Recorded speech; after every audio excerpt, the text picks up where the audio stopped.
బంగాళాఖాతంలో ఏర్పడ్డ అల్పపీడన ప్రభావంతో 4 రోజులుగా కురుస్తున్న వర్షాలు గురువారం తెల్లవారుజాము నుంచి మరింత పెరిగాయి. దీంతో కృష్ణా జిల్లాలో పలు ప్రాంతాలు జలమయమయ్యాయి. ఖరీఫ్ సీజన్లో సాగుతున్న పంటలు ముంపునకు గురి కావడంతో రైతులు తీవ్ర ఆందోళన వ్యక్తం చేస్తున్నారు. వరి పంటకు ప్రస్తుతం పెద్దగా నష్టం లేదని అధికారులు చెబుతున్నప్పటికీ కోతకు సిద్ధమైన పంట నేల కొరిగే ప్రమాదం ఉందని రైతులు భయపడుతున్నారు. అకాల వర్షాల ప్రభావంతో ఉద్యాన పంటలు, కూరగాయలు, పళ్ళ తోటలు కూడా నష్టపోతున్నాయి. అవనిగడ్డ, గుడివాడ, పామర్రు, పెనమలూరు ప్రాంతాల్లో రైతులు ఆందోళన వ్యక్తం చేస్తున్నారు.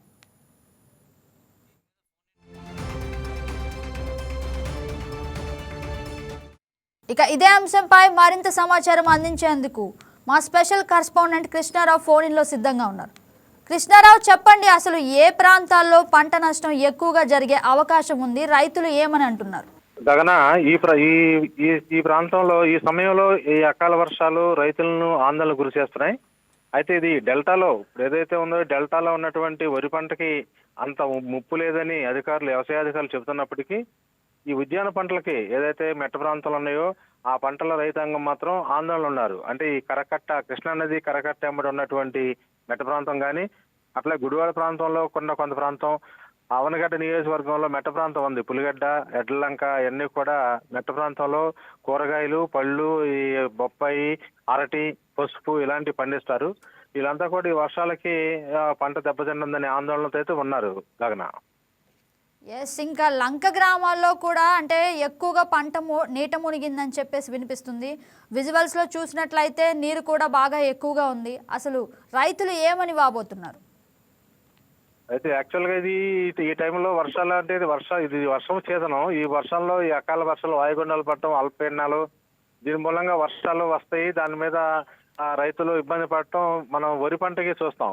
కానీ ఈ అకాల వర్షాలు తీవ్ర స్థాయిలో ఎక్కువగా ఉండటం మూలంగా ఈ లంక గ్రామాల్లో ఉన్నటువంటి ఏదైతే ఉన్నాయో ఈ కమర్షియల్ క్రాప్స్, ఈ కమర్షియల్ పంటలు కూడా ఈ దెబ్బతింటున్నాయి. దీంట్లో రైతాంగం తమ పెట్టుబడులకు కానీ వాటికి కానీ నష్టం వాటిల్లేదేమో, పంటలు దెబ్బతింటాయేమో. అంటే ఇంకా ఈ అల్పపీడనం తగ్గినప్పుడు కూడా దీని ప్రభావంతో ఇంకా 2-3 రోజులు వర్షాలు కురుస్తాయి అంటున్నారు.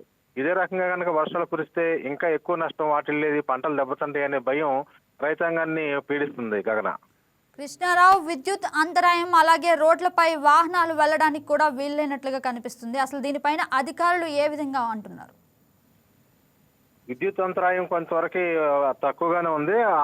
రోడ్లు మాత్రం మొత్తం పల్లె ప్రాంతాలు కానీ, రహదారులు కానీ జలమయం అయిపోయినాయి. వర్షం ఎక్కువగా నమోదైంది. జిల్లా వ్యాప్తంగా దాదాపు అన్ని మండలాల్లో కూడా 10 సెంటీమీటర్ల నుంచి 11 సెంటీమీటర్ల నుంచి 5, 6, 7, 8 సెంటీమీటర్ల వర్షపాతాలు ఆయా నియోజకవర్గాల్లో, మండలాల్లో నమోదై ఉంది. కాబట్టి దాని మూలంగా ఎక్కువగా ఉన్నాయి. వర్షం మూలంగా, గాలి లేకపోవటం మూలంగా చెట్లు పడిపోవటం కానీ అలాంటివి కానీ తక్కువగానే ఉన్నాయి. దాంతో విద్యుత్ కోత అయితే కనుక అన్ని చోట్ల లేదు. ఉన్న కొద్ది చోట్ల కూడా వెంటనే మళ్ళీ దాన్ని లైన్ తీసుకొస్తున్నారు విద్యుత్ అధికారులు. దీని మీద అధికారులు కూడా అప్రమత్తంగా ఉన్నారు. కలెక్టర్ డికే బాలాజీ ఆ జిల్లా యంత్రాంగాన్ని అప్రమత్తం చేశారు. అందరూ ఆర్డీఓల్ని, మండలాల తహసీల్దారుల మీద ఆయన పొద్దున్న నుంచి వాళ్ళతో మాట్లాడి అన్ని చోట్ల కంట్రోల్ రూమ్ ఏర్పాటు చేయాలని, కృష్ణా జిల్లా కేంద్రం మచిలీపట్నంతో పాటు మిగిలిన చోట కూడా కంట్రోల్ రూమ్ ఏర్పాటు చేసి ఎప్పటికప్పుడే ప్రజలకు ఎలాంటి బాధ ఉన్నా కానీ తీసుకోవాలని చెప్పేసి చూస్తున్నారు. Gagana, thank you for the updates Krishnarao.